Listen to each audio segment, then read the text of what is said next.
OIW Hello, all my beautiful people. It is time once again for another amazing episode of If You Give a Dad a Podcast. So this week I have with me a man out of the Florida area. He is a wrestler, and I am very excited for you to hear this episode. He is real, he is raw, he is August Artois. He's a great guest. He had a lot of fun things to say and a lot of funny things to say. I think you guys are really going to enjoy this. We talk about everything from his wrestling career, even his promotion that he has started called Just Wrestling. It's a really cool concept, and we'll kind of get into that and talk about what he has going on there and all the different things that entails. I'm really excited about this. And for those of you who are here just to listen to the August Artois episode, welcome. I hope that you enjoy what you hear, and I hope that you stick around and listen to some of the other great episodes that we have here as well. So, if you guys are as excited as I am, then let's get this show on the road.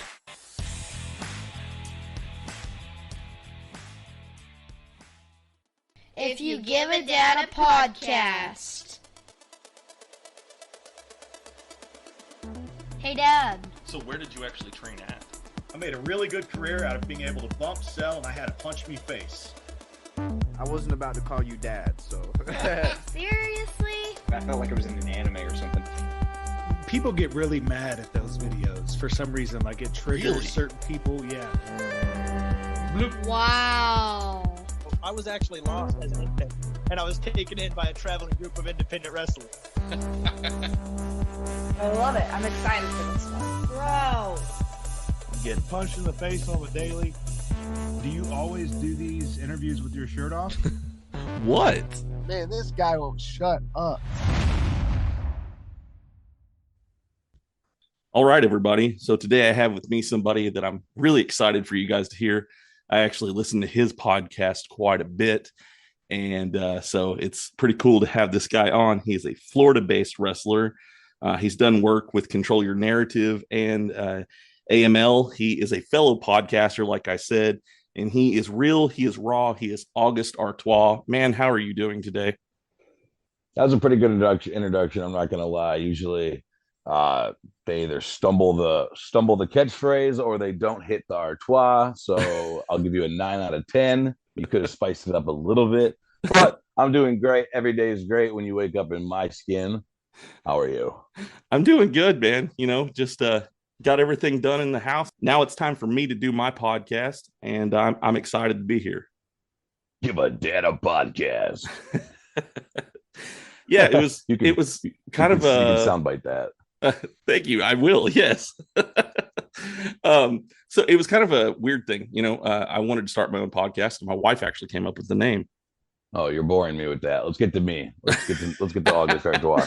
All right, man. So one thing I did want to talk to you about is one of the first videos I saw of you had to do with this kid. He had his phone in his hand, and you threw it in the crowd. And I popped as soon as I saw that. And I have to say, your heel work is probably some of the best stuff that I've seen.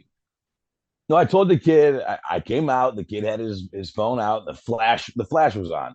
I mean, if you've been to any show, ever since I was a kid, I went and they said no flash photography. So I come out and the little bastard's blinding me with the light. So I said, get that camera out of my face. So he extends a little further.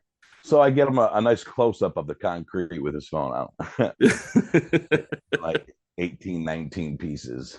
Well, well, I warned him. You did. You warned him. So, you know, that you did the best you could. Yeah, lately, just the other day, I was at a show and a guy came out, got my face. I took his little reading glasses off his face and snapped him into pieces. Oh, wow. I mean, if you're going to get in my face, and it's regrettable for some people. So I know there was a podcast that's on YouTube. Can't remember the name of it, but they actually called you a perfect heel. I don't see. That's the thing is like, I know what face and heel is, but I don't consider myself a face or a heel. Okay. Some people in the crowd are like, heck yeah, this guy's awesome. And other people are like, I can't stand this guy. So in my eyes, it's not up to me if I'm a face or a heel. It's up to that person in the crowd. Some people relate to it. Some people don't. It's not up to me. Well, and it's like that. It's kind of like I was watching the Backlash pay-per-view. And, any other time that Bianca Belair has been in a match, she's always been the face. But in that crowd on Saturday night, she was not the face. They were firmly behind Io, and it's, I understand what you're saying. It's very much a subjective thing, whether people like you or you don't. If you notice something, because I did watch that, Io started smiling and started working as, a heel face for the crowd. Right. And Bianca was completely like, what the heck is going on? What do I do right now? Like, you gotta be able to work, on the fly with that kind of thing. You don't know what a crowd's going to do, especially these days. Right. A crowd just might be in a bad mood and be like, you know what, we're gonna boo the good guys and cheer the bad guys. Like, okay, well, you need to work to that too, and keep that. I mean, the only people I'm ever worried about being happy is the crowd and the promoter, and as long as they're happy, can't work against them. No.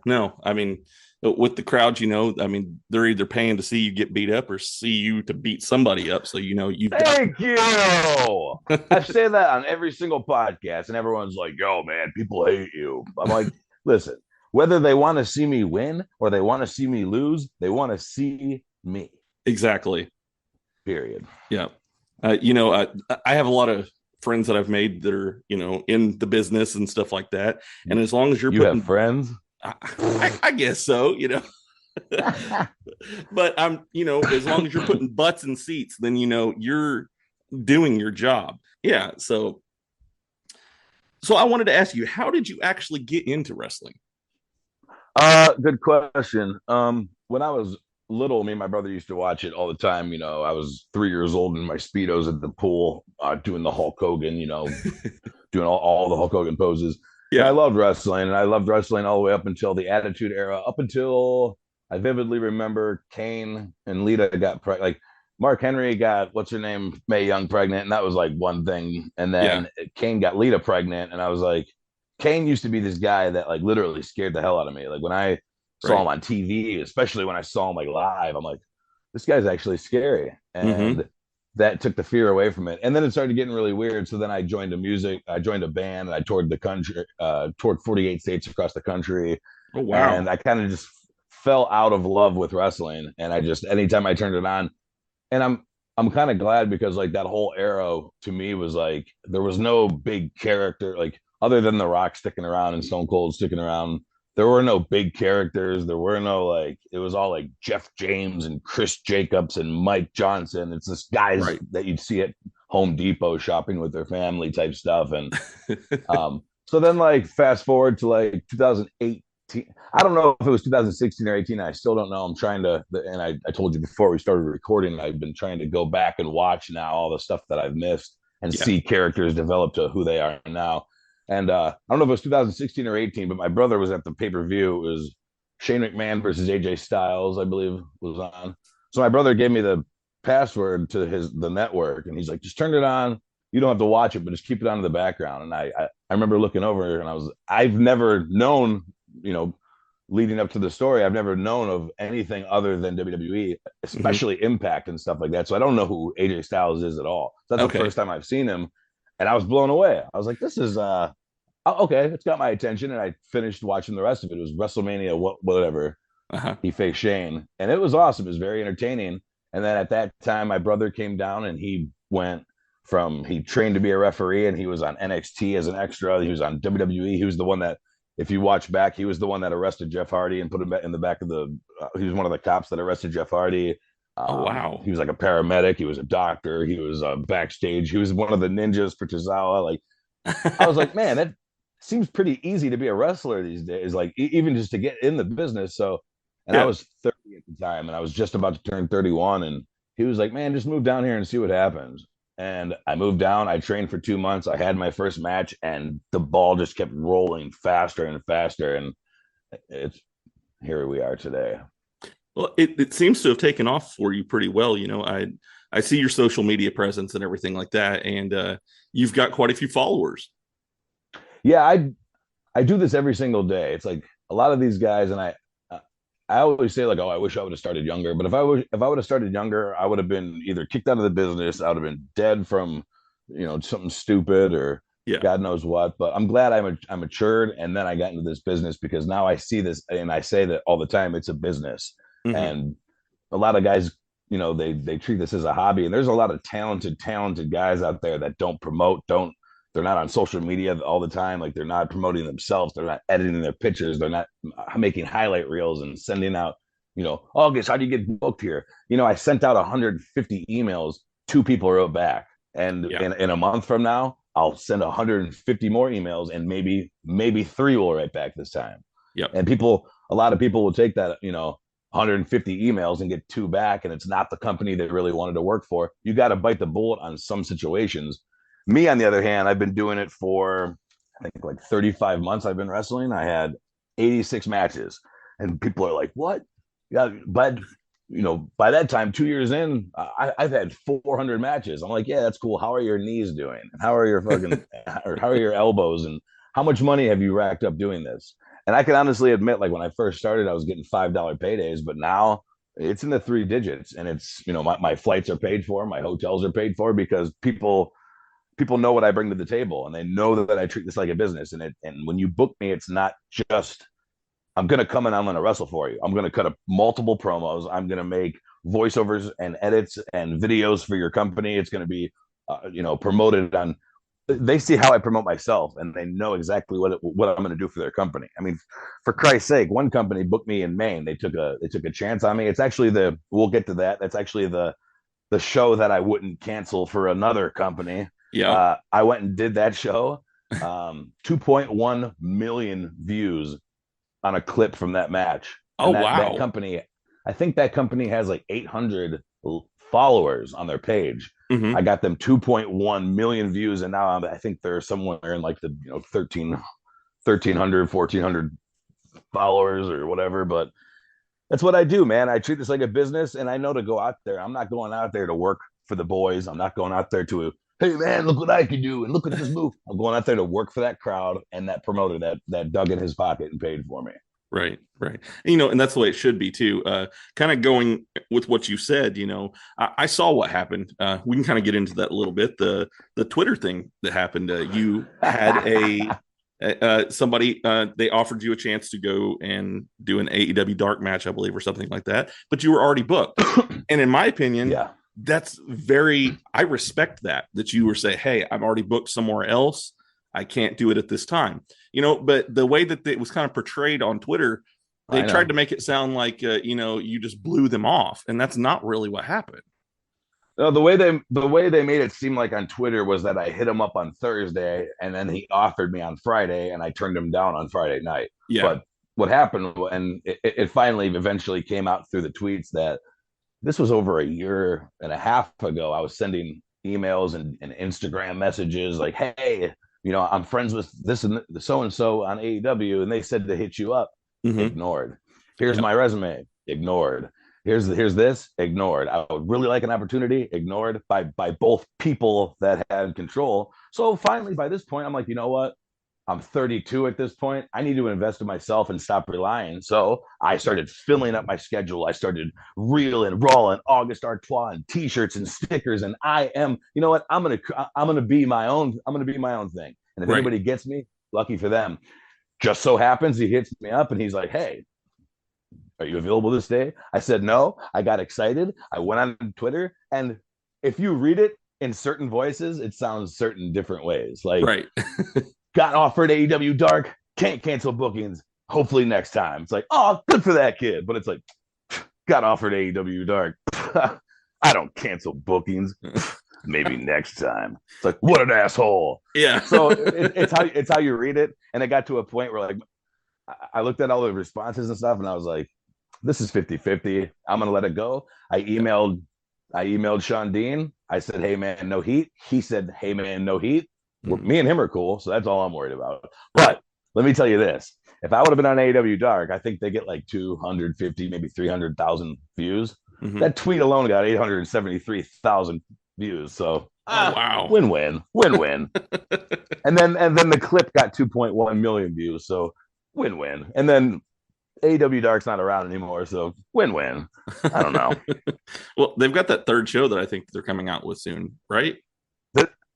I honest to God, I don't watch mainstream wrestling. I watch Okay. pay-per-views only, and like not really. I don't know. I'm not a fan. I got you. Not a big fan. There's just a lot of unprofessionalism that comes from it, and Yeah.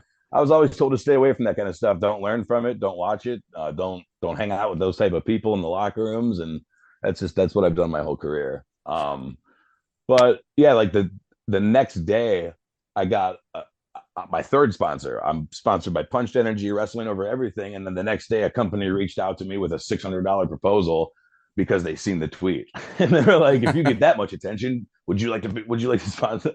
I'm like, hell yes, I would. Thank you.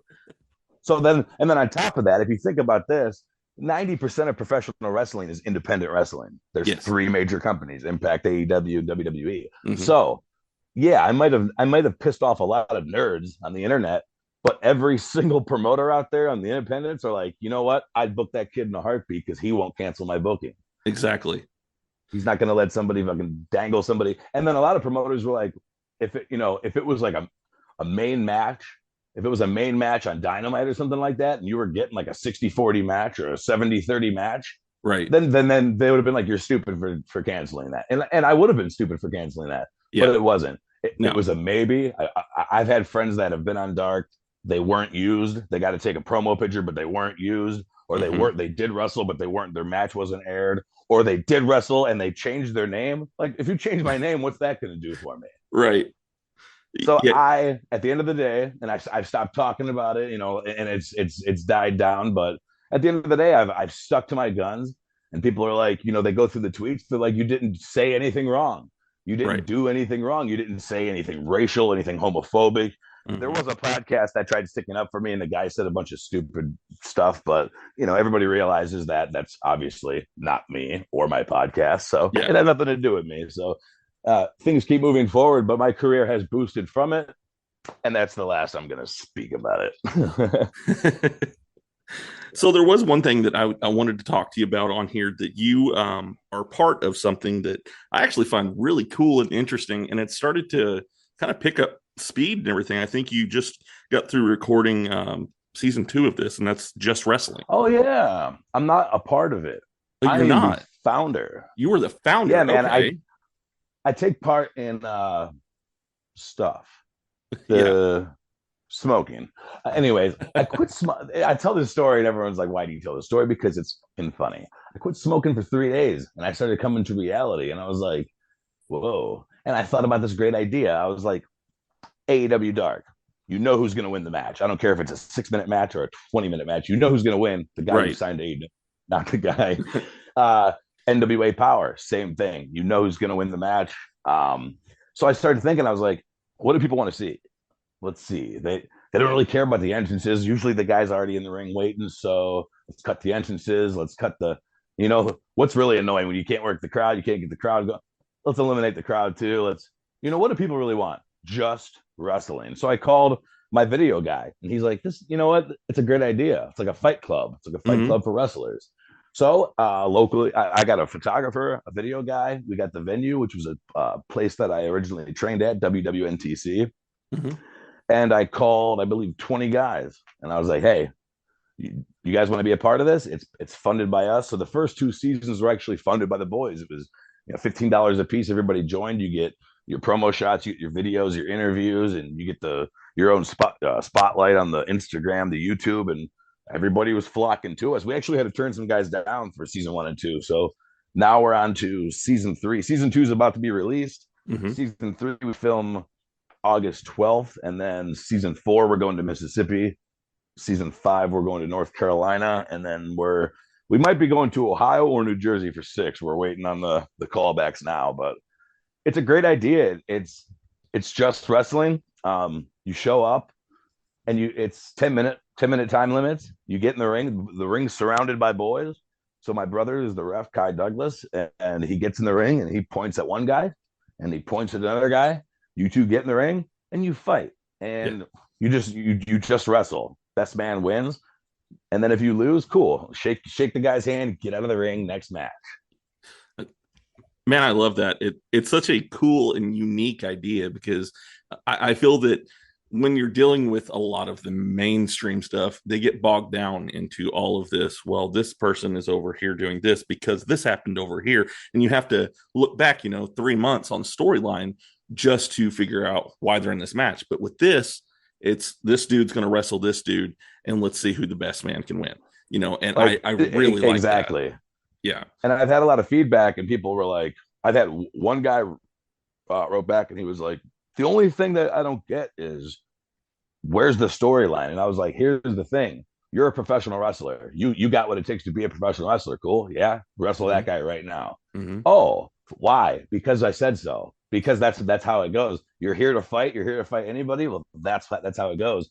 And people understand it. And there's no storyline. There's no entrance, no gimmicks. And I tell the guys, like, the last one we had Cam Stewart. And if you watch any of Cam Stewart's very entertaining promos, he's very sexual and he covers himself in oil and he's, oh baby. Yeah. I told him, I'd love to have you in, but you need to cut that out and show us who Cam Stewart, the professional wrestler, is.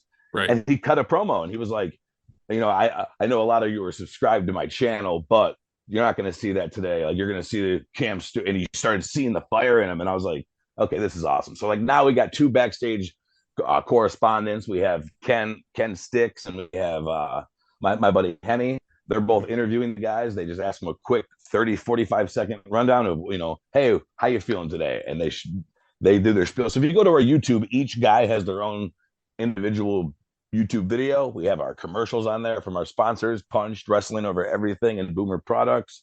It's actually available. Season 1, I believe it's still available on IW, but it's becoming available on our YouTube channel now at This Is Just Wrestling.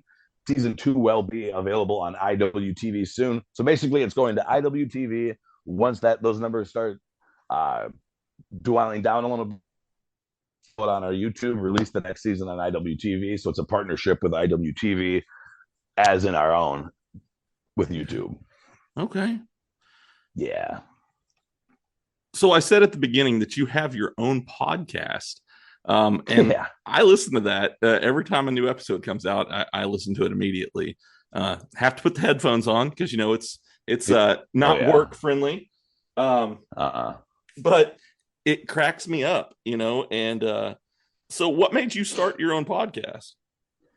Because I'm very entertaining, and people understand that. And people, like, after the shows at the merch table, like, I have to tell people, like, all right, guys, like, I seriously got to go. They're like, oh, come on, August. Like, you can pay me to hang out. They're like, you need a podcast, dude. I'd watch that every day. And I thought a lot of people were kidding.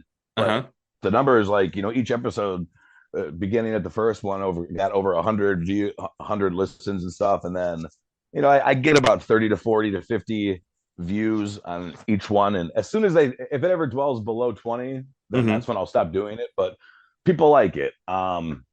There isn't any, especially these days, like when I first started wrestling, there was the cancel culture, the Me Too movement. There was like a lot of people were just afraid to say or do anything.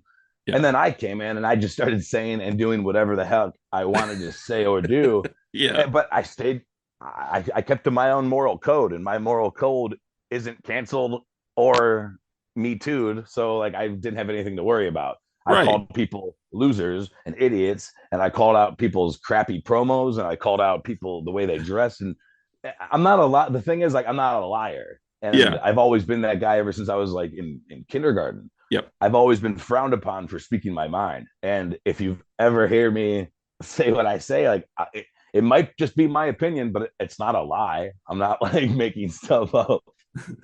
So people got to it. And it's real and raw with August Artois. And we do crappy, which is we use the dirty word, but it's crappy promo of the week. And Bring the Ruckus. And Bring the Ruckus is more along the lines of like what grinds your gears and what really bothers you in professional wrestling. Like guys that are wrestling for 15 years and they're still waiting for their opportunity. It's with their third wife and kids from all 3 marriages front row watching them. So I call out like a lot of the times, like it's not even on the podcast. Like I'll post stuff on my Facebook, Yeah. And then I'll get side messages of people like, dude, I totally agree with you. I wish I had the balls to say that. You do have the balls. You just don't have the spine to say it. my favorite part that you have is the crappy promos. And so do people send those in to you, or do you search for those? Dude, like, I had to tell people to stop. Like, the one kid, he sent me like 15 promo. I was like, all right, man, enough. Like, it's getting ridiculous now. Yeah, people send them in, and sometimes it's like their best friend, and they're like, yo, my friend sucks, and he has no idea. Like, if you make fun of his promo, I'll let him listen to it, and maybe he'll get better. Like, all right, fuck, I'll do it. But I had two people, one promoter so far. He was going to book me in California, and he deleted me and blocked me. Oh no! He's like, yo, he's like, this one kid. He's like, the kid that you talked about, man. I was like, hey, I noticed that you deleted me. He's like, yeah, I was cool with your podcast until you talked about somebody I knew. I was like, what? Oh. You're a loser, dude. I don't want to work for you anyway. Yeah, it's funny though. He's like, it's hard enough to get this kid to cut promos. I finally got, like, he built the courage up to cut one. And as soon as you cut, he's like, you drug that kid under the bus so hard. I was like, well, maybe let him listen to it then. Because I did not only, that's the thing, is like, not only do I crap on the promos, but then I talk about exactly, stop looking into the lens, or stop looking at the camera of yourself and look into the lens. Stop saying and another thing. Stop starting off the promo with the guy's name, the date of the show, the name of the show. I try to help people, but if you can have thick enough skin to see through like the harshness, then my honest to God, I've had 80% of the feedback I get are some of the workers that are like, yo, dude, like, honestly, like, your podcast is very harsh, but you teach a lot of stuff in there, like stuff that isn't taught in training camps, and things that your coaches are never, ever, ever going to tell you. Some veteran is never going to tell, because it's frowned upon, but it's needed to be known. Like, kids these days need to stick up for themselves and know their worth in wrestling. And I help a lot of these people out, and I'm kind of the voice of the voiceless, I'd say. I would say, sometimes you need the harsher critics and stuff like that to get past that, because if you're just pacified the entire time, where are you actually going to go?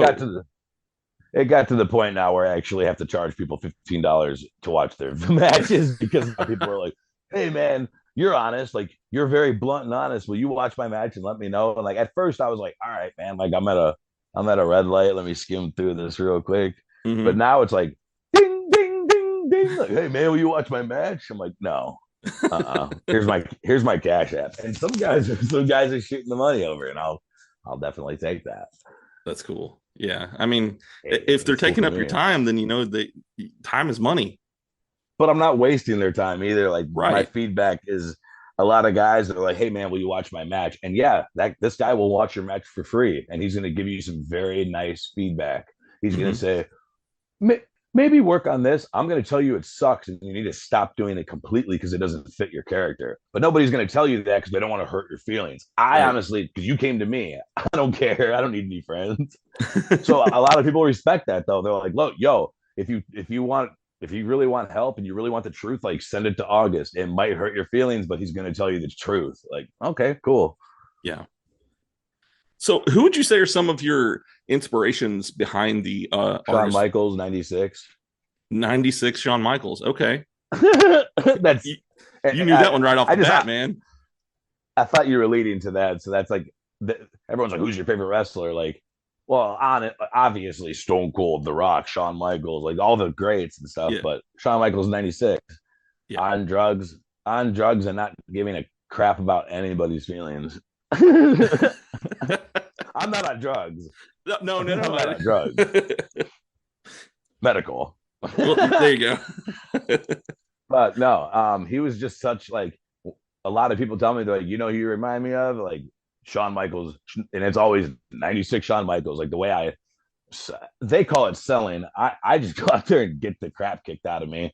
People call it selling. I don't understand that word because I'm in a lot of pain after my matches. But yeah, people are like, you're selling your antics, your movements, your like just your natural in-ring ability is so 96 Shawn Michaels, and I take that as a huge compliment. But my character, and I put 2 quotes up, my character, August Artois, is me turned up to 11. It's just, if you ask anybody that, like, this is exactly who I am outside the ring. Yeah. I'm just maybe not as brash when I'm at the library or at the grocery store. I'm usually kind of nice to the little lady because she has nothing to do with my wrestling career. Right. But anybody, like, if it's a fan or if it's another worker, if it's another quote unquote face, quote unquote heel, I don't care. Like, I'm the same person to everybody. And I think that's why Real and Raw has always been me since I was little Timmy when I was 6 years old up until now.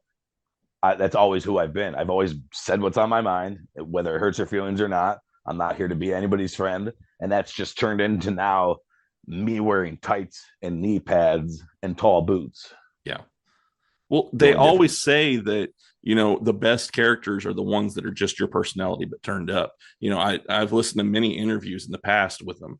And a lot of times that's what they say, because it connects with you and you know how to portray that character more. I mean, The Rock, Stone Cold, The Undertaker. I'm on my screen right now. Sami Zayn, for instance, people absolutely love him, but he doesn't have to sit like.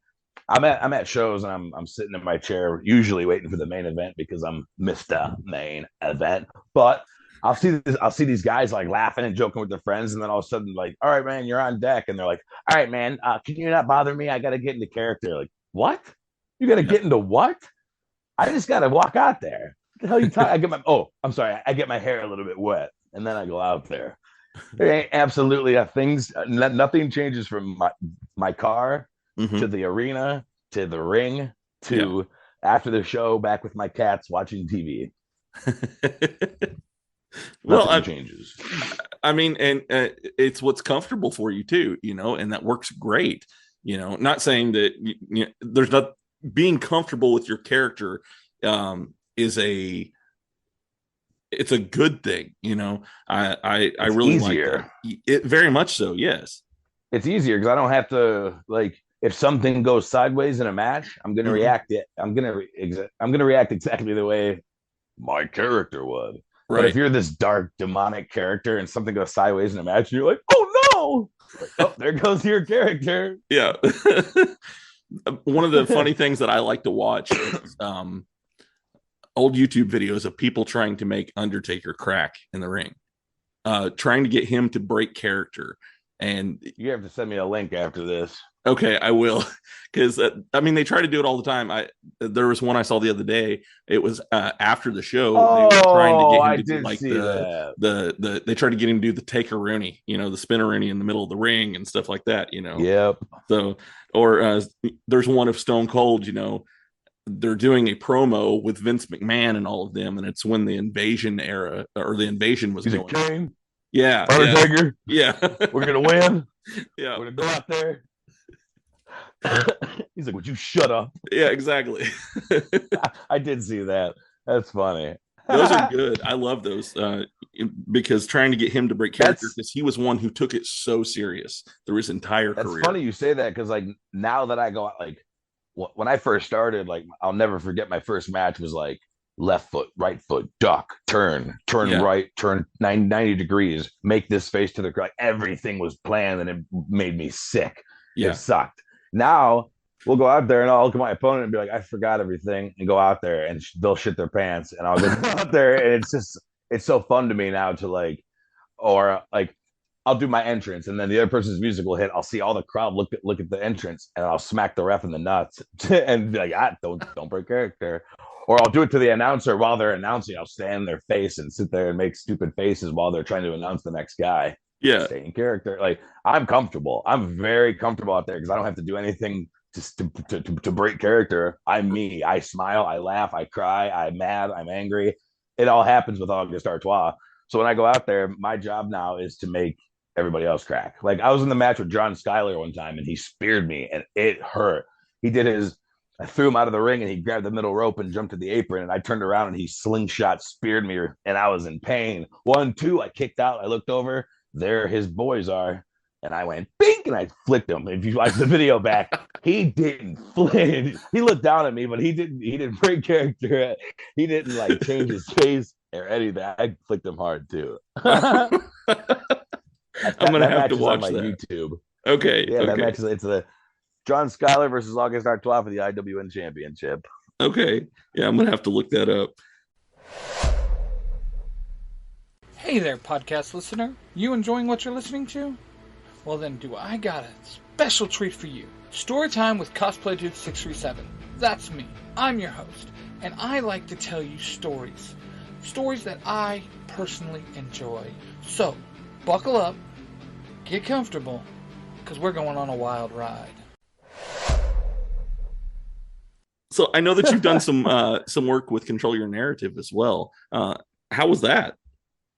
Yeah, that memory just popped up recently, and a lot of people ask me about that because of it not being around anymore. They're like, "Oh, Control Your Narrative." Oh. Yeah, it was awesome. Right, it was truly awesome. I honestly, like, when we first started, I don't know where the rumors came from of the people were like, if you're in Control Your Narrative, you're a Nazi and a Trump supporter. I'm like, what's going on really? here? Like, is this real? And like the African American members were like, what's going on? I'm a Nazi.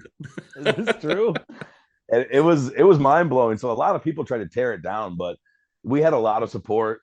At first, I think it was really awesome at first, and then too many cooks in the kitchen type deal started happening. I got you. And then eventually we had the tour planned, everything was going good, and then a blessing in disguise. I mean, Adam got his job back, and that's where he belongs. And if you see him now compared to the old Adam Scher, well, Braun Strowman, from then to now, like he's happier. He's back to where he belongs. I think he needed to get let go to be happier. And EC3 is doing his own thing. He's got a school going in Cleveland. He's starting like a CYN school in Cleveland. Okay. He's also, I think he works with NWA still. He works with OVW. So I'd say out of like 20 members of CYN, like 7 of us are still just completely cruising on, doing fine. Yeah. There were a handful of guys that were like, I'm in CYN. And now that it's not around, they're like, ah. Yeah. I had one on recently. I had Kurt Gannon on the show not too long ago. Great guy. Yeah, he is. And I'm looking to maybe get Leo on here real soon too, because they're doing that tag team together, and they're looking really good. Never heard of them. I know Leo, Kurt Gannon though. Yeah, Leo Fox. Yeah, I know Kurt Gannon though. Okay. Yeah. So they're both from the Oklahoma area and stuff like that. And I know that EC3 is actually going to be doing a show with Wrestling for a Cause in August, I believe it is. It's the nice. Yeah, it's Extrava Slam. So they have all kinds of big name wrestlers that come in there. So that'll be actually pretty cool. I'm hoping I'll get to go to it. Are you going to go to the show? I'm hoping so. I'm a few hours away. You promoting it to me? Are you hoping I'll show up? Oh, if you want to show up, go ahead, man. That'd be great. Absolutely not. I don't go to shows to support. But you won't catch me dead at someone's show. So there was one other thing that I found online whenever I was doing some research on you.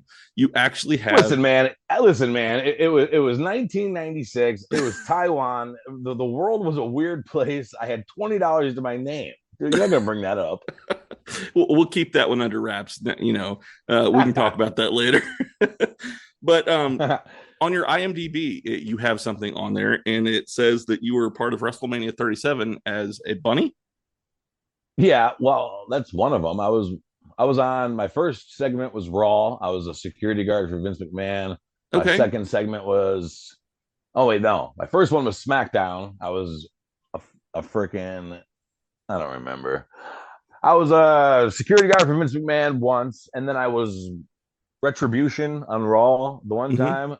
I actually got subtitled because I was screaming so loud. I was like, come on, baby, come on, baby, come on. So stupid. I didn't know what I was doing. And then I was an extra on NXT 31 Takeover. I was in the crowd. You see, I was the only one everyone was wearing white masks that were given to them, and I was the only one wearing an August Artois mask. COVID and stuff. Yeah. And then what else did I do? I was an extra. I forgot. I did an extra for something else, and then I was on WrestleMania. I was the last bunny out. Last bunny out. Okay. And then I was the last bunny out, and as soon as I get to the bottom of the ramp, I'm the bunny that looks at the camera and whips his head, and the ear goes flying off into the crowd. I was told, this is a funny story. Right before I went out, Xavier Woods comes up. He's like, "Hey, bunnies." I was like, "What's up?" We're like, "New Day Rocks." I'm just kidding. We didn't do that. None of us were marking out that much. But he's like, you know, he looks at me. He goes, "You know what you should do? You should fall down the whole ramp." I was like, "That's like 80 yards." He's like, "I know, but think about this.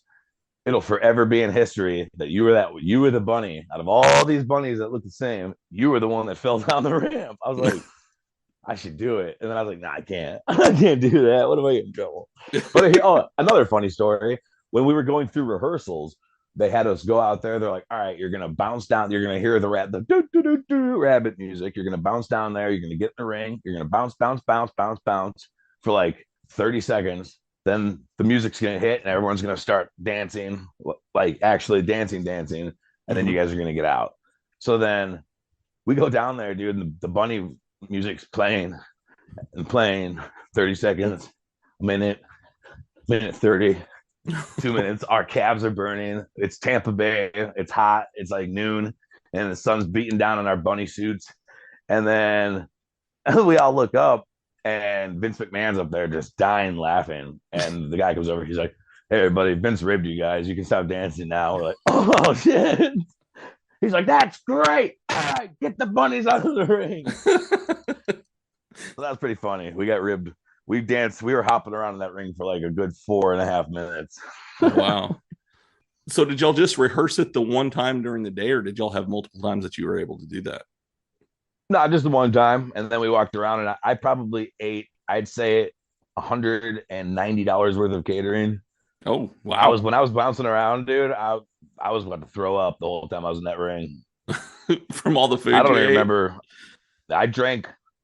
They had the little things of milk, and I drink a gallon of milk a day in my real life. So I drank probably like 26 of their milks. Probably like 12 or 13 different plates. I had the little fruit things. I ate like a king. It was great. I asked Scott Hall if he wanted to sit down, it was Scott Hall, Kevin Nash, and X-Pac walked in, and I was like, "Hey, you guys want to sit down?" And they're like, "No." I'm walking. That was hilarious. They're probably like, "Who the heck is this guy?" Like, what? No, yeah. Dude, get out of here.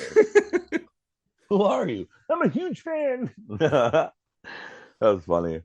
But that was pretty cool because like any wrestler like that, and I told you I haven't watched wrestling for like 12 years or whatever. So all the guys in this era, like they're just people to me because I don't really know. They're not like stars to me. They're just people. So like, Kevin Owens walked in. I'm like, "What's up, man?" He's like, "How you doing, bro?" But then like Scott Hall and Kevin Nash and them walked in. I was like, these guys with me. These guys are stars. These guys, I remember. These guys were like childhood. Like, oh my god, no way. Yeah. So I was like, screw it, because they walked in and like they're looking around at tables, and it wasn't just like, hey, come sit over here, come sit over here. It was more like, dude, they're just standing there like looking in circles. I'm like, "You want to sit here?" They're like, immediately like, "No." I'm like, "All right, I'll go fuck myself." So you said you were a part of a band. What kind of band was it? It was a metal band. I was 16 years old, signed to Metal Blade Records in the band called Forever in Terror. Okay. I was the front man, lead singer. It was awesome. Oh wow, that's did a lot of cool stuff. Made love to a 32-year-old while I was 16 in El Paso, Texas. Her name was Paula Portugal. Paula, if you're listening, I know you're not, but sorry. She told me after though, she's like, because I obviously I lied to her. I told her I was 26 with 2 kids or something like that. Oh, wow. I was 16 though. Yeah. After she's like, I was like, "I just want to be honest with you. I'm actually 16. She's like, "I knew." I was like, "Oh, cool." But now that I'm older, I'm like, that's weird. Yeah. That's weird that she knew. That's really weird. Oh well. I know. He's still attached. He's still there. Yeah. So I know that something talking about I figured you. That's what you're talking about. Yeah. Making sure. So it's a metal band. So I know that is very hard to do, is to train your voice to do the metal scream and stuff. How long did it take you to get to develop yours? At first I kind of that's a good question. At first I kind of sounded more like John Davis. I was like, yo, and then I started listening to Randy Blythe from Lamb of God, and I started listening to his voice trainer, which there's like a way, like singers can warm up their voice like la la la la la la la, but for metal screaming it's z z z z z z z, and it's e up e up e up e up. There's like 3 different ones that you strain. You use the back of your throat, like right at the bottom of your by your collarbones, and then slowly it turns into like a when you project that out louder. It's pretty awesome. Randy Blythe is probably one of my favorites. Oh yeah, me too. Yeah, I've always been a big fan of Lamb of God. Who would you say is probably one of your favorite metal bands then? Lamb of God, Slipknot, and then the list goes on from there. Like, just depending on what day I'm of the gym I'm at. If it's back day, then it's heavy. If it's chest day, then it's fun. I got you. Yeah. So, do you have any hobbies? Wrestling. No, I don't do anything. Honestly, God, my routine is I wake up, check all my social medias, and I make sure around 8 to 8:30 a.m. I post something, because that's when. Never mind, I'm not going to get into that. But around 8 to 8:30, I post something, and I get my day going. I wake up, I go brush my teeth, get my gym stuff on, and I'll go to the gym, spend about 2 to 3 hours at the gym, come home, take a freaking nap, wake up. Or actually, I'll come home and protein up, take a nap, let all that sit inside my belly, and then I will just social media. I'll talk to promoters. Because not only am I doing my own career, but I'm doing just wrestling, and it's just me, my video guy, my photography guy. So I'm doing helping with the edits. I'm running the Instagram. I'm running the YouTube. I'm doing all theirs. I'm making reels for just wrestling. I'm making reels for my own stuff. I'm doing highlight reels for myself, editing pictures for myself, editing pictures for just wrestling, getting the sponsors, working with the sponsors, helping with the commercials. On top of that, then running the podcast, doing all that. You don't want to be in my brain. Wow, dude. It's like 6 hamster wheels. That is, I'm exhausted just hearing you say that. Well, and then on top of that, then my career too. Like, I'm booked in Colorado coming up. Then I'm booked in Utah. Then I'm booked in Jersey. Then I'm in Mississippi. So like, while I'm doing all that too, then I'm traveling on top of that with my own career. So it's a lot of stuff. But it is. I always tell myself that at the end of the day, it's going to be worth it one day. Something's going to pop off. If most people plant one seed and hope for a tree, I'm sitting here planting a garden. Yeah. Well, you have to do that. I know even just doing this show, it's a constant thing. You got to keep working at it. It's not something you can put a little bit of work into and hope that it blossoms from there. You got to constantly be adapting and changing it. I see guys like that all the time. Like, I'll once in a while post a gym picture, and they'll hit me up like, I'm trying to get like you. Like, shut up. Like, you're an idiot. And that's why I'll tell them, like, you can't go to the gym once a month. And you go to the gym 3 days in a row for 1 month, and then you don't go for 2 more months. Like, you're starting to see a little bit of definition, but that doesn't stay. It's not like you build up to a certain point and you're like, all right, like you're blowing up a raft and you put the plug in. Like, you got to keep working hard, and people don't have that. Yeah. And there's some guys out there, they're the best wrestler in the world.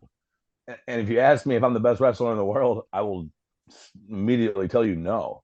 I'll be talking about a match before the show, and I'm like, all right, so I do this one move like this, and they're like, this is the name of that move. I'm like, cool, thanks for telling me. I don't give a shit. Did you know what I was talking about? Cool, that's the move I'm gonna do. I don't know names of moves. I don't know submission techniques. I go out there and I do what I've learned in bar fights along my life. Yeah, and we go from there. And I think that's what fans go out there and they look and they see, like, this is choreographed and this is planned out, and this guy's never even been in a real. You can tell he's never even been in a fight in his real life, in his whole life. That I go out there and I give it a half-ass effort, and they can see that it's half-ass effort, I don't know what it is that people like about me. Honestly, I'm not a great wrestler. I'm an amazing entity, I guess. I'm like a despised icon. People love the fact that people hate me. I guess that maybe is what it is, but maybe I'm downplaying myself because I had people tell me like, dude, I've seen some of your matches and every single one of them are fire. Like you give it your all. I'm like, yeah, well, maybe I do, but in my mind, it's half-assing, which kind of makes people mad because they're out there giving it their all and they're coming up short. Yeah. Me, on the other hand, I go out there and I do two moves, and but I give moments. I give moments to the crowd that they're going to remember on the way home. I'm always the match that on the way home people are like, no, yeah. You know, if I was a second, third, fourth, fifth, or main event, I'm the match people are talking about on the way home. And it's I do very little. I don't have a move set because my thing is like I don't have a move set because I might face a big guy or a little guy. My move set's going to change from night to night. This guy might be his character might be that he's never been picked up before, and now I can't pick him up, and I got to think of something else. Like just think about stuff on the fly. Yeah, it's a lot easier, especially when you read the room. Like when you're out there and you feel the energy from the crowd, and then you start doing this planned course of events, and the crowd's like, nah, let's just keep doing it. I don't care that they don't like it. Well, then you wonder why you're not brought back to places like this place in Colorado. I'm booked, and the show hasn't happened yet. The promoter hit me up and he asked me if I'm available for this next date coming up because he can already tell from whether it's word of mouth or seeing my social media presence or just seeing my matches that I post or my highlights. He knows that he's got a winner. Other guys, they'll go and have a match, but they show up and they have their match, and that's all they do. Those people will never be invited back. I feel like I'm rambling. Cut me off. Oh man, you're good. I'm enjoying this. I enjoy hearing this side of it. So the one thing that I did want to say is I think one of the main reasons, and it's in your catchphrase, even, you know, you're real. That's what people like. They like it when they can tell when somebody's fake, you know, and you're not. Bingo. And so that goes a long ways. Especially these days with the curtain peeled back as far as it is. Right. People know, like a lot of it stems from like, yeah, your promo was really mean and your opponent's promo was really ruthless. All right, guys, you're actually onto something. You get the crowd going. They love the match. Oh, never mind. Right after the match, they both posted on their social media how much of a banger it was, and they're backstage with their arms around each other. Like, if it makes sense, if you guys were friends and it's like one of those like shake hands before your match wrestling, yeah, cool. Then take your picture. But like, there's guys that I've had blood feuds with. Yeah. That like we had to sneak into another room, take a picture with each other real quick just for personal memory, and then we look at each other like, don't you fucking post, don't you dare post that picture. Like, I won't, I promise. Like you keep that alive like that. And then people are wondering why. Like my last match I was in, mind you, the promoter knew exactly what was going to happen. He knew the outline, the outcome, the whole thing, and he still got worked. Slid in the ring and stopped the match because he was believing what we were doing. That is the kind of thing people are going to go, whoa, it's 2023 and you worked. We basically gave the answers to the test and he still failed. Yeah.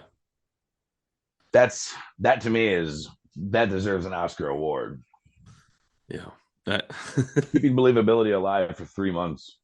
Oh, long-term storytelling. Well, I mean, and I've seen that before. I know people local to here and everything who are best friends in real life, but they even they took it as far as, they deleted each other off of social media and stuff like that. I like it when the thing is most wrestling fans now know it is scripted. The outcome is already predicted before it starts. So sometimes not just wrestling. Right. I mean, that's, I figuring it out in the ring, guys. Yeah. So, honest to God, just wrestling is not up to me. We don't pick the winners. We don't pick winners or losers. And you can ask anybody that's, our whole setup system is very secretive, and I'm very proud that everybody that's been involved has kept it that way. But if you ask anybody that's been involved in just wrestling who decides the outcome, and they will not tell you it's me or my team. It's up to the guys. Yeah, that's cool. And that's one thing. It kills egos too, because it's like, if there's no storyline, why does he get the win then? Like if you guys come in and I'm like, he's gonna win. It's like, why? Like, I don't. You know what? I don't care, guys. Just wrestle. Yeah, that's cool. I mean, I really dig that, and I've watched the first episode because I know you posted it the other day. I think it's on YouTube and everything, so I got to watch that, and I'm really looking forward to looking at the rest of them because I know that they're up on the IWTV to watch. So episode 2 will be out as soon as we get 200 views on episode 1. Okay, we'll release episode 2, and I think it's at like 170 views right now, or 180. So we're close. Right on. I'll try and reshare that on my social media as well to try to the numbers like, up on subscribe, follow. All we have is an Instagram and a YouTube. We're not doing a Facebook, Twitter, because there's no need. There's no stories. There's no anything like that to share. It's just wrestling. Yeah. I love when people ask, like, well, what is it? Well, what is it? I'm like, it's just wrestling. They're like, yeah, I know, but like, what is it? I'm like, it's in the name. It's just wrestling. Yeah. Like, it's just wrestling. Like, there's no entrance. There's no, like, yeah, we do now just for like getting people over's sake, we do the quick little interview beforehand. But then if you watch episode 1, we do a long interview before the match. Now it's just for moving forward for Just Wrestling season 2 that'll be on IWTV soon. It's Sunday Night Football entrances. It's August Artois, we'll say August Artois, Tampa, Florida, train at WWNTC, cut, and that's it. Yeah, heads pop up, say your name, your city, where you're from, where you trained. Bam, next guy. Bam, match starts. Right on. Cool. So we're gonna start doing more stuff, though. I think they want to start a Just Wrestling podcast where we watch us three, my photographer video, and me will watch the matches back on mute and basically like talk over them and talk about the time recording, the match itself, and all that. That'd be interesting. That'd be interesting to see. How long does it take you guys to record the seasons for this? All day. We start at like 9 a.m. production time and 11 a.m. call time for talent. We start recording around like 12 or 1, and we're done by like 7. It's a long day, but we usually, this last one, like the first one was hectic because we were learning as we were going. Right. And we had like the guys get there same time as production. So we're trying to set up lights while guys are going over their match and this and that. And it's confusing as heck. And but this time we had water. We brought we brought water for people. We brought food, brought pizza for everybody. Had production all set up and everything ready to go. We had the promo shots set up and ready to go. We had the interviews set up and ready to go. So you literally went to station A, station B, everybody get to the ring. We have our meeting. Everybody get around the ring, start recording. We did 6 matches, had a quick little intermission. Everybody went to the bathroom, got a drink of water, and then we did the rest of the matches. I think we had 13 matches this time. We did six matches, then 7, and then we were good to go. Okay. And then editing, like I got a 3-man team. My editing guy is one person. So we have a hard cam and a roaming cam, and he sets up the hard cam, roaming cam, and then the guy, my buddy, takes action shots while we wrestle. Action shots, like every picture we release is black and white. It's a kind of like a story mode that we've ran with, and I'm very, very, very, very, very proud of it. It's something to be proud of. There's 3 of us are doing it. I mean, the guys that are involved have shared and helped promote this and that, but it's just 3 of us doing this, and it's amazing. Yeah. It sounds amazing, and like I said, what I've watched has been amazing and everything, and I'm very excited about it. So, do you have a favorite match that you've been in? No.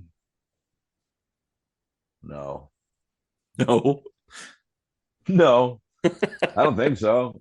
No? Okay. I mean, the ones I win. The ones you win? Lucky Ali. Yeah, WWN. If you go to YouTube, go to the WWN live channel and find August Artois versus Lucky Ali Anything Goes match. Okay. That was pretty crazy. And then also WWN live August Artois versus Stallion Rogers. That was a pretty good match. All right. Every match of mine is good though. Of course, yeah. I mean, like you said, you and some kid broke it down. I went to Maine not too long ago, and I walked in the locker room, and this kid's like, "Hey, August Artois, I watched all your matches, and they're all great." And I was like, "I'm putting this kid to the top." I'm like, "Tell me why you like my matches and which ones." This kid starts listing through my matches and telling me like spots in the matches that he really liked. I was like, oh wow.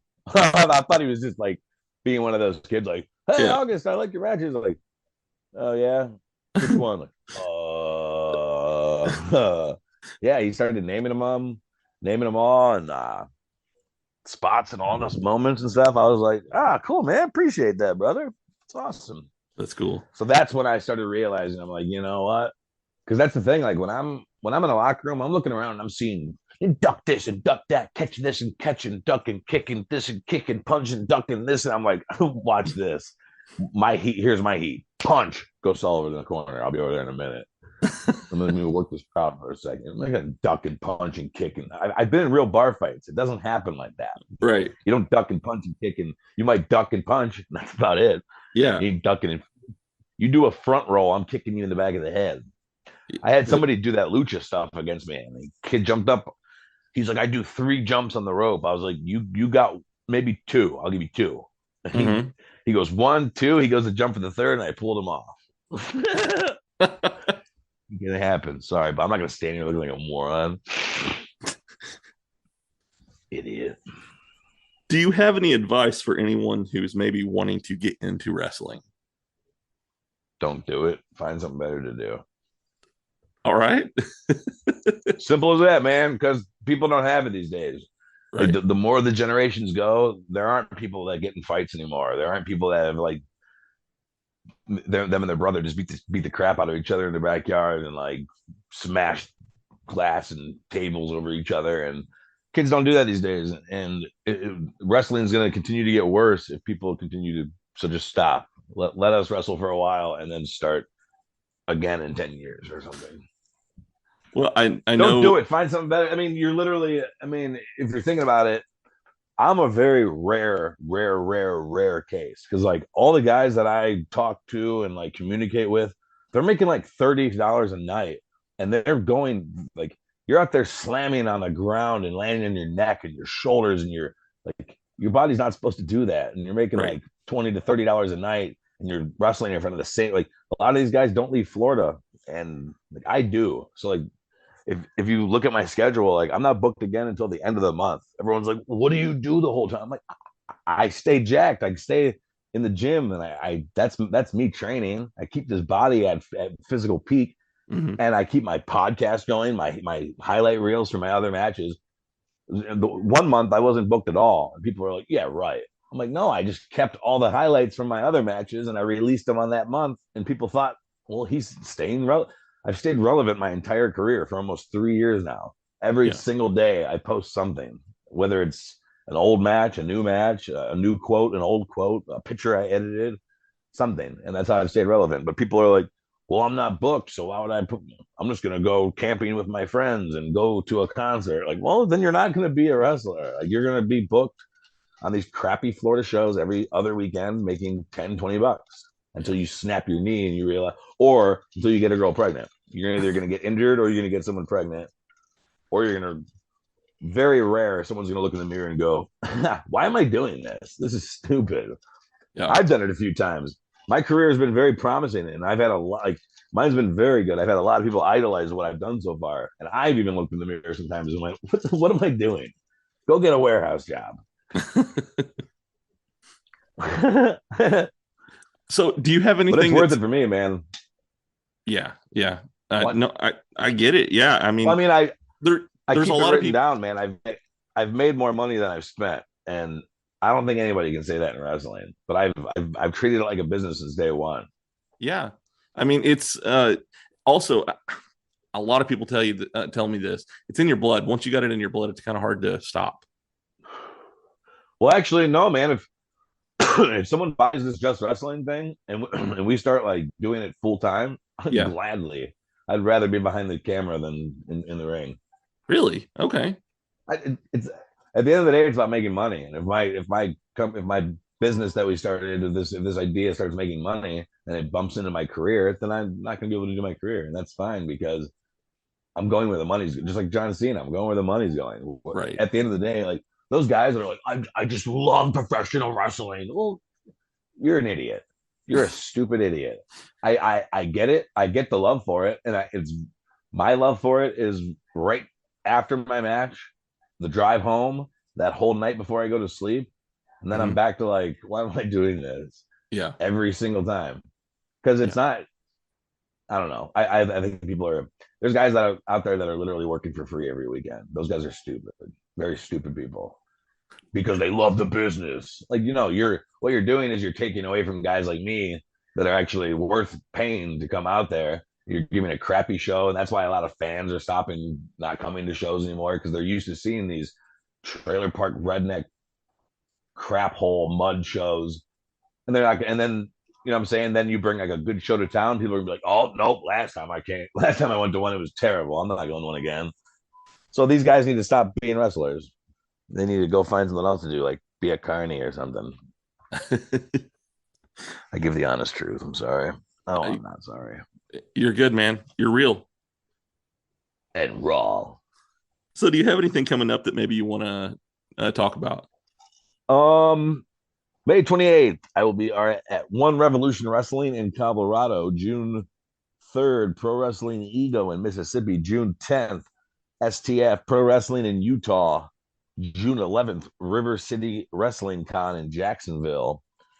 July 22nd, WWN in Port Richey, and July 30th, FIP. And then I got August, September, October, November, and December filling up too. Real and Raw with August Artois, available on Spotify, Anchor. It's awesome. YouTube.com/August Artois, or This Is Just Wrestling. Check out both of those pages. Social media, I'm not giving you my tags. Just type in August Artois. It will bring me up, I promise. Yeah, wrestling over everything. Use code VETERAN for 10% off. Use code JUST for 10% off. Punched Energy, they're energy gummies. They are good for you, all natural caffeine. PunchedEnergy.com. Use code August10 or just 10. And Boomer products. You can look into it. I'm not going through the benefits of all that, but boomerboost.com. Use code August20 for 20% off, or just 20 for 20% off. And you can watch the Tommy Vexed music video. That's VEXT. The Tommy Vexed music video, The War You Wanted, featuring me and my buddy Triple V. I wrestle Kalisto in there, and I get my butt kicked by my buddy Triple V. He's the first professional wrestler with Down syndrome. That was awesome. We had Dream Mania, and we actually shot the video at Dream Mania, and we shot it after with Mojo Rawley. Kalisto was in it. It was a great time.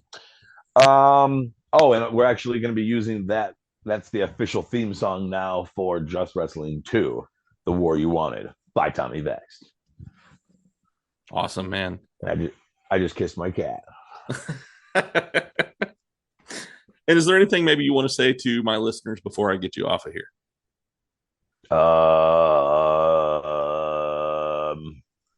Nothing that I can say without you beeping it out. Yeah, I know your catchphrase. Stay real and stay raw, you losers. All right, man. It's been great talking to you, and I can't wait to hear more of your show and to see more of the Just Wrestling. Thanks, baby. All right, talk to you later.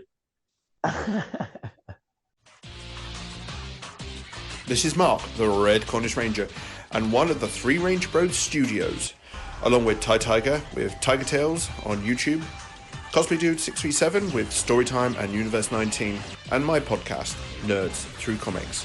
Also, check out the Zero to Hero Network with Zero to Hero, hosted by Billy and Jim, the Bulk and Scholar podcast, Ben, the Baker Ranger with Baker Ranger Movie Talks, plus the partners of Zero to Hero. You can check them all out on TikTok and Instagram. And check out Review Time Productions with Digital Beasts and Hunter Time Productions. Both are on YouTube. All podcasts are on multiple platforms, so you can listen to them anywhere. And finally, a shout out to the cast of Nerds Through Comics. You know who you are, and thank you for helping. Now. All right, everybody.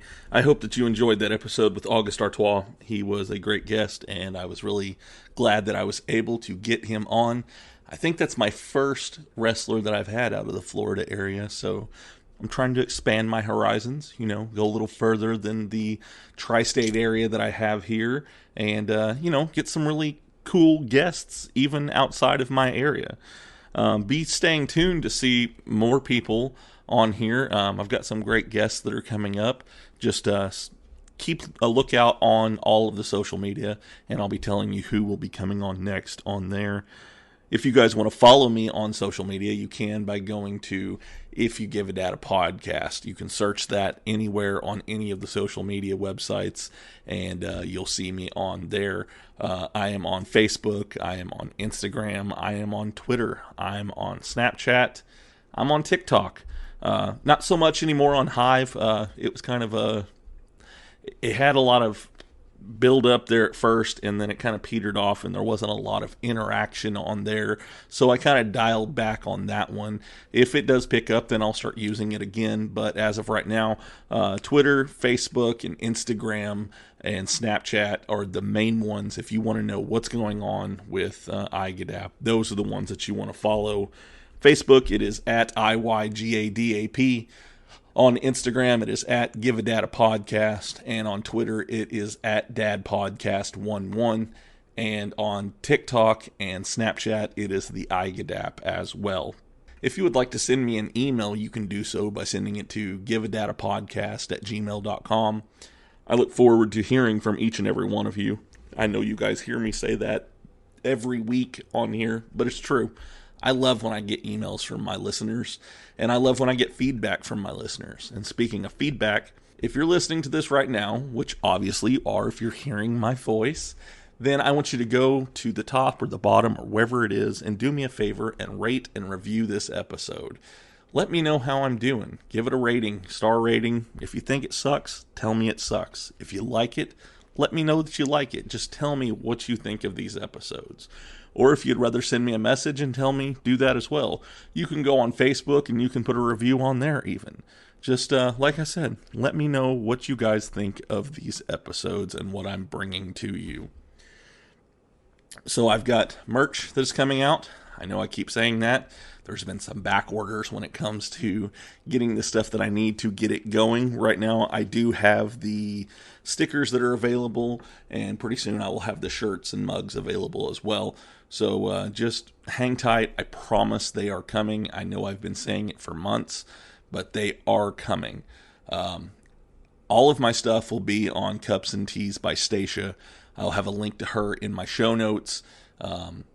It's my wife. She does all of my merch for me. She does an amazing job. Go out there and give her some love. Start following her stuff.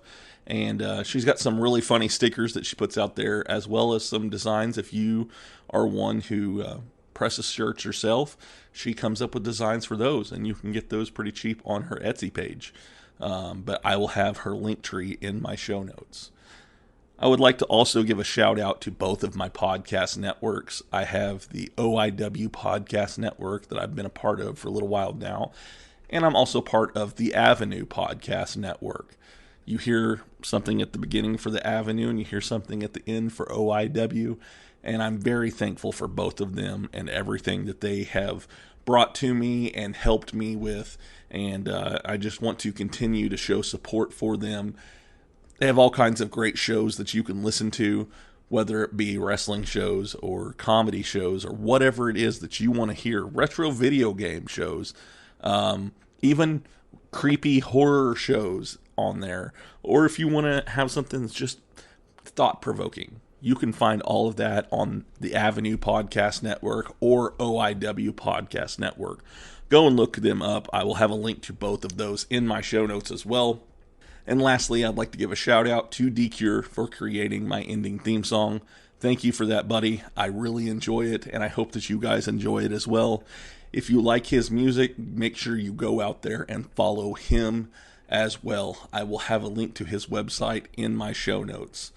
I love you guys. I hope that you have a wonderful week, and I will see you next time. Bye.